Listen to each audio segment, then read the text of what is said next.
हमारे गुरुदेव जी परम पूज्य सदगुरु अभिलाष साहब कहा करते थे, किसी किसान के खेत में मजदूर गया है तो मजदूर लोग काम कर रहे हैं, तो मजदूर जो खेत में काम कर रहे हैं उनको लगता है कि आज बात क्या है कि सूरज अपने जगह पर ही रुका हुआ है। हम लोगों को आए इतने देर हो गया, अभी तक देखिए 10 ही बजा है या 11 ही बजा है और कितनी देर हो गई काम करते करते, बहुत टाइम हो गया। किसको लगता है? मजदूर जो धूप में काम कर रहा है उसको लगता है कि आज सूरज लगता है वहीं रुक गया है, घड़ी के कांटा वहीं स्थिर हो गया, टाइम बीत ही नहीं रहा है, क्योंकि बहुत समय हो गया काम करते करते और अभी 11 ही बजा है, अभी तो कम से कम 12 साढ़े 12 हो जाना चाहिए। मजदूर को लगता है। और मालिक को क्या लगता है? मालिक को लगता है कि अभी तो आए हैं, देखिए 11 बज गया। उसको लगता है टाइम कितनी तेजी से भागा जा रहा है, इतने लोग हैं, इतने जौन है, मजदूर है, काम अभी तक हुआ ही नहीं है, थोड़ा ही काम हुआ, टाइम इतना हो गया, थोड़ी देर अब भोजन करने का समय हो जाएगा। तो जो मालिक है उसको मन में रहता है कि जितना जल्दी काम सरक जाए, क्योंकि पैसा बहुत लग रहा है। और मजदूर को लगता है क्योंकि वो धूप में काम कर रहे इसलिए उसको टाइम बीत नहीं रहा है। जो सुख के क्षण होते हैं वो यूं ही बीत जाता है। त्रिदिवसीय सत्संग का ये आधा समय तो अब बीत गया, अब मात्र इस सत्र के बाद 3 ही सत्र और है। कल का समय बीत गया, आज का समय भी बस अब एक कदम ही शेष है, ये भी बीतने वाला है। उसके बाद मात्र 3 सत्र रह जाएगा। समय ऐसे ही बीत जाता है और बस उसके बाद अब बोरिया बिस्तर समेटो, अब जाने की तैयारी। कहाँ की तैयारी? घर की तैयारी। इतने काम काज छोड़ करके समय देकर आए और क्या सुने, क्या याद है? बस खाते पीते सोते समय बीत गया। शाम में एक छोटी सी बच्ची कह रही थी कि ये लोग सब आए हैं, लोग कुछ बोलते नहीं है क्या, बस खाते और सोते रहते हैं। मैंने कहा ये लोग सब सुनने के लिए आए हैं, लोग बोलते नहीं हैं। वो बच्ची है छोटे, तो देखे होंगे कुछ लोग सो रहे हैं, अभी टाइम ही नहीं हुआ, अभी 7 बजे अभी से सो गए हैं। तो मुझे कहने लगे कि बाबा ये लोग बोलते नहीं क्या, कुछ कहते नहीं कि आप ही लोग कहते हैं, अब ये लोग खाते और सोते हैं। तो समय कैसे बीत जाता है पता नहीं चलता, और ये जो समय शेष है वो भी बीत जाएगा। हमने लिया क्या, हमने पाया क्या? भगवान बुद्ध के समय एक महादानी थे, अनाथ पिंडक नाम था उसका, कुछ और था, लेकिन भगवान बुद्ध ने उसका नाम रखा था अनाथ पिंडक। वो बहुत बड़े व्यापारी थे और कोई दीन गरीब दुखी संत महात्मा की वो पूरे सहयोग करते, तन मन धन से पूरे अपने संपत्ति को लगाया करते। तो अनाथों के नाथ उसका नाम रख दिया अनाथ पिंडक। वो भगवान बुद्ध के बहुत प्रेमी थे, कहीं भी सुनते भगवान बुद्ध का पदार्पण हुआ है तो वो सारे काम अपने दुकान, बहुत बड़े व्यापारी थे, बहुत बिजी रहते थे, लेकिन सारे काम छोड़ के वो पहुंच जाते भगवान बुद्ध के उपदेश सुनने के लिए। लेकिन उसका एक बेटा था काल नाम का, वो कभी नहीं जाता भगवान बुद्ध को सुनने के लिए, वो नहीं जाता। तो उन्होंने कहा कि बेटे सब लोग जाते हैं, तुम क्यों नहीं जाते, तुम भी जाया करो। दूर दूर से लोग भगवान बुद्ध के दर्शन के लिए आते हैं, उसके दर्शन पाने के लिए तरसते हैं, और हमारे करीब ही हमारे क्षेत्र में भगवान बुद्ध का पदार्पण हुआ, तुम क्यों नहीं जाते हो? कई दिन कहे वो बच्चा जाने का नाम ही नहीं लेता। तो एक दिन कहा उसके पिता ने, बेटे कल यदि तुम जाओगे भगवान बुद्ध के पास तो मैं तुम्हें 100 स्वर्ण मुद्राएं दूंगा, मैं तुम्हें 100 स्वर्ण मुद्राएं दूंगा। वो बच्चा दूसरे दिन जल्दी ही तैयार हो जाता है, क्योंकि पिताजी ने क्या कहा है, 100 स्वर्ण मुद्राएं दूंगा। तो जल्दी नहा धो के तैयार हो गया और भगवान बुद्ध के उपदेश सुनने के लिए चला गया। गया तो था वो, किस लिए गया था कि 100 स्वर्ण मुद्राएं मिलेगा, वहां गया था बुद्ध के पास, लेकिन उसका ध्यान सत्संग में नहीं था। उसका तो ध्यान इधर था कि कब भगवान बुद्ध अपने बात को विराम देंगे और मैं घर जाऊंगा और अपने पापा से कहूंगा ला स्वर्ण मुद्राएं। तो वो बैठा था, लेकिन उसका पूरा ध्यान उधर ही था, सत्संग की ओर, ज्ञान की ओर उसका ध्यान बिल्कुल भी नहीं था। भगवान बुद्ध अपनी बात को विराम दिए, सत्संग समाप्त हुआ और गए अपने घर में और पापा से कहे, पिताजी पहले हमको 100 स्वर्ण मुद्राएं चाहिए तब हम भोजन करेंगे। उन्होंने कहा, बेटा तुम्हारा 100 स्वर्ण मुद्राएं रखा हुआ है, ये तुम ले लो। रख लिया। अब दूसरे दिन उन्होंने कहा, उसके पिता ने कहा, बेटे कल तुम फिर जाना और कल तुमको मैं 500 स्वर्ण मुद्राएं दूंगा, कल तुमको मैं 500 स्वर्ण मुद्राएं दूंगा। लेकिन केवल जाना ही सार्थक नहीं, जाकर वहां सुनना, ध्यान पूर्वक सुनना और उस जो सुनी हुई बातें हैं मुझे आकर यहां बताना कि तुमने सुना क्या। सत्संग में जाना ही पर्याप्त नहीं है, वहां जाकर सुनना और सुनकर याद रखना कि उन्होंने कहा क्या है और आकर मुझे बताना। गया। अब तो वो एक एक बात को इतनी सजगता के साथ, इतनी सावधानी से, इतना तल्लीन होकर सुनने लगा, जैसे जैसे भगवान बुद्ध के एक एक शब्द, एक एक वाणी उसके अंतर्मन में गूंजता गया, उसके हृदय भीगता गया और धीरे धीरे करके वो वहीं एकदम ध्यान की अवस्था में पहुंच गया। उसका मन पूरा शांत हो गया। हम जब सत्संग को ध्यान पूर्वक सुनते हैं तो हमारा मन जो इधर उधर पानी के समान तरंगायित होता रहता है ना, वो स्थिर हो जाता है। और जैसे ही स्थिर होता है तो यदि उसी समय यदि ध्यान नहीं रखा जाए तो उसी समय नींद भी आने लगती है। इस समय यदि ध्यान न दिया जाए, सजग न रह जाए तो बस निंदिया रानी आंखों में आ जाती है। तो सत्संग में बैठे तो उस समय सजगता पूर्वक बैठना चाहिए, मन तो स्थिर हो लेकिन नींद नहीं आनी चाहिए, इतना सावधानी रखनी चाहिए।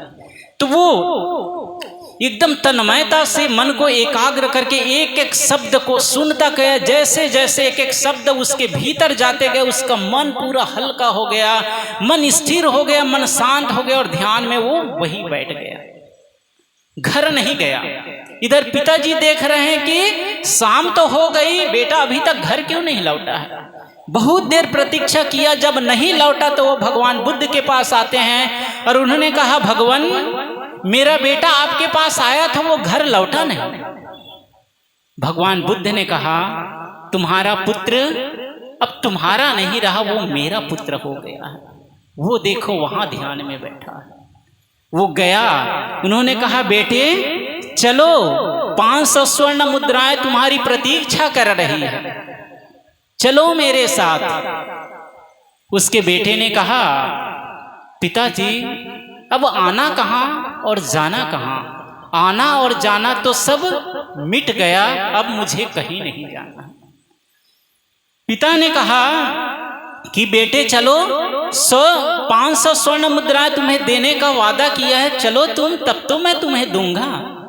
उसके बेटे ने कहा, पिताजी अब मुझे स्वर्ण मुद्राएं नहीं चाहिए, मुझे तो ऐसी कीमती चीजें मिल गई है, अब उसको पाने के बाद और किसी चीज की तमन्ना, किसी चीज की लालसा नहीं। सारी संपत्ति तो मेरे अंतर्मन में है, मेरे पास ही है और मुझे बाहर की संपत्ति की कोई लालसा नहीं। कल जो 100 असरफियां दिए थे उसको भी आप ले जाइए, मुझे इसकी भी जरूरत नहीं।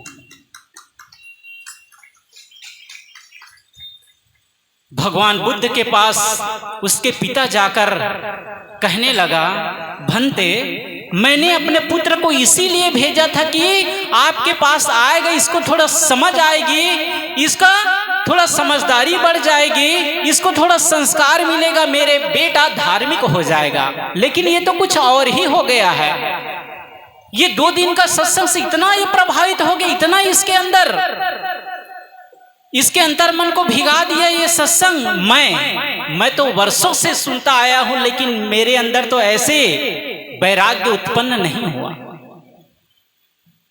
मेरे अंदर ऐसे वैराग्य, ऐसे ध्यान की उपलब्धि तो नहीं हुई। मैं तो वर्षों से सुनता आ रहा हूं। भगवान बुद्ध ने कहा, सुदत्त, तुमने मेरी बातों को गौर से सुना ही नहीं।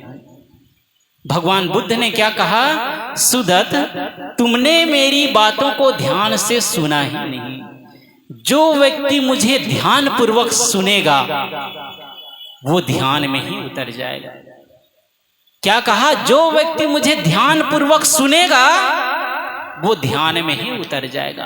तुम्हारे पुत्र ध्यान पूर्वक सुना, देखो उसका ध्यान लग गया। तुमने तो वर्षों से सुनता है, लेकिन तुम सुनने के लिए सुने हो, तुम केवल सुनने के लिए सुने हो कि चलो ना भगवान बुद्ध आए उपदेश सुनने के लिए चलते हैं। वो तुम्हारे हृदय परिवर्तन नहीं हुआ, तुम्हारा मन परिवर्तन नहीं हुआ। वैसा ही है, यदि कोई मुझे ध्यान पूर्वक सुने तो ध्यान की उपलब्धि यदि ना हो जाए तो उन्होंने मुझे ठीक से सुना ही नहीं।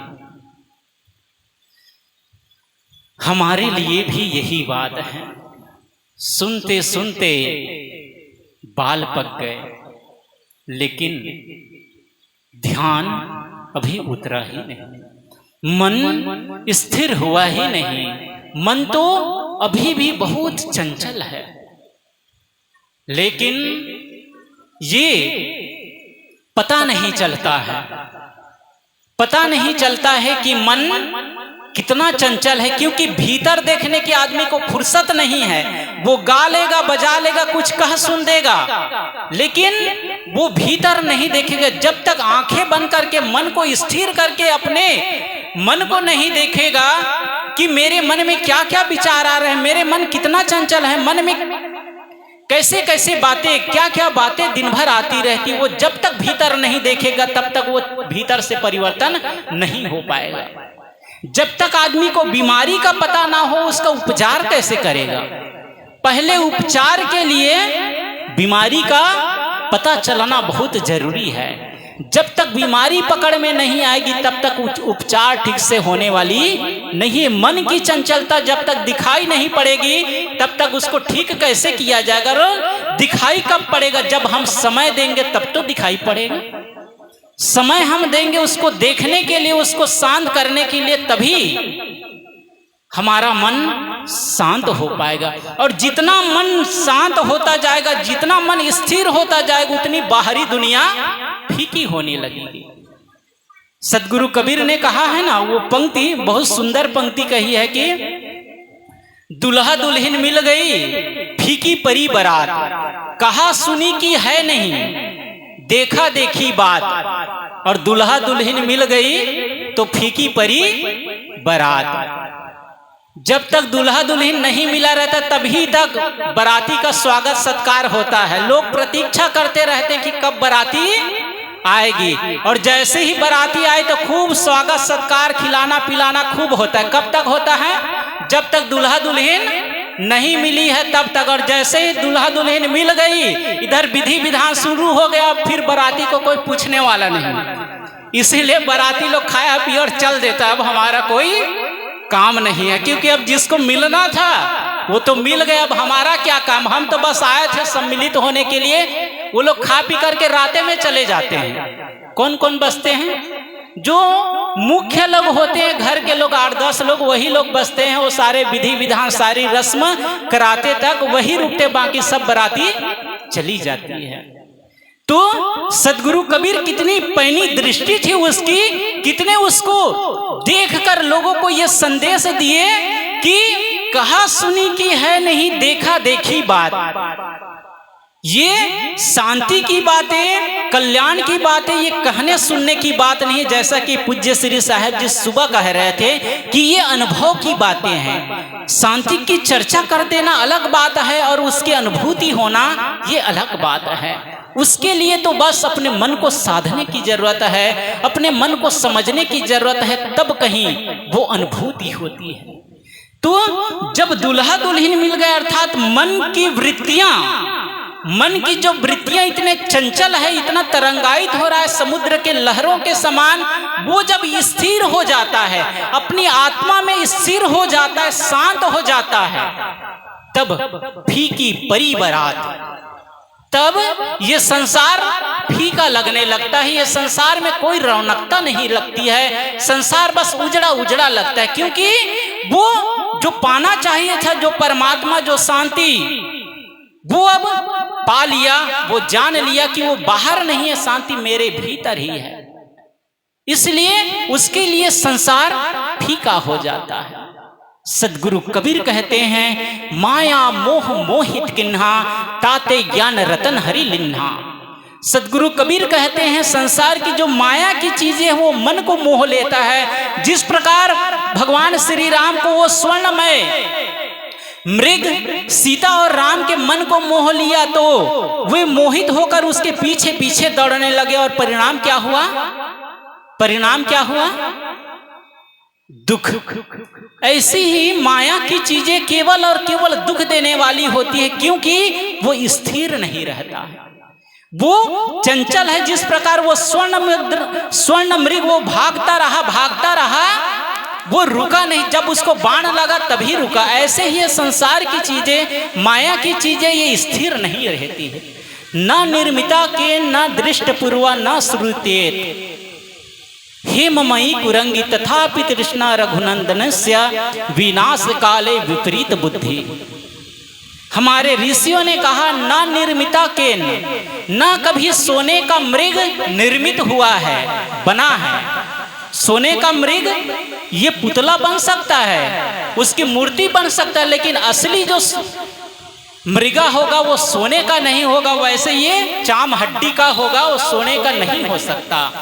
तो हमारे ऋषिगण कहते हैं, न निर्मिता केंद्र, न कभी निर्मित हुआ है, न दृष्ट पूर्वा, न कभी देखा गया है सोने का मृग, न कहीं सुना गया है। फिर भी इतने ज्ञानी, इतने विवेकी, इतने समझदार भगवान श्री राम, तथापि तृष्णा रघुनंदनस्य, ये तृष्णा, ये मोह रघुनंदनस्य के भगवान श्री राम के मन को मोह लिया।